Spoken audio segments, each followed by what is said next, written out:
For today's video mga idol, tara samahan niyo ako sa paghanap ng bake mga idol. Syempre nag-base muna ako ng ringkot kasi talagang sobrang lakas dito sa amin. Ayan.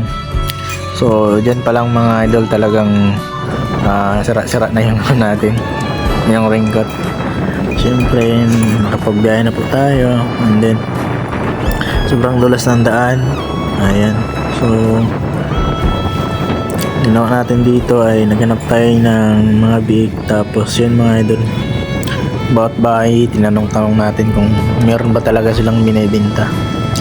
Ayan, ito talaga yung mga daan sa amin, talagang sobrang liit, sobrang hirap din kasi madulas. Ayan, yun yung daan sa amin mga idol, 2 linya lang.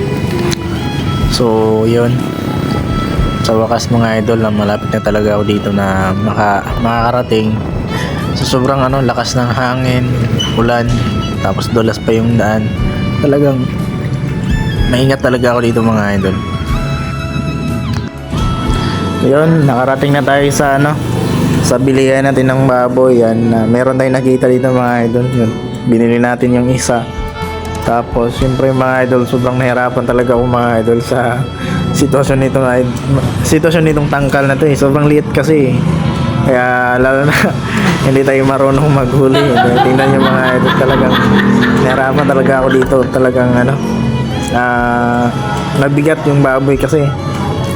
Ayun, kinuha ako dyan, tapos yun, nahirapan akong buhatin kasi medyo kabigatan talaga yung mga bake na yan. Ayan. Kita nyo yan, buhat na buhat ko talaga yan. Nahirapan talaga ako mga idol. Kasi syempre mga idol yun, meron na tayong nabiling isa, tapos yan, pinasok ko na sa sako. Ayan, syempre habang nasa loob ako talagang na-enjoy talaga.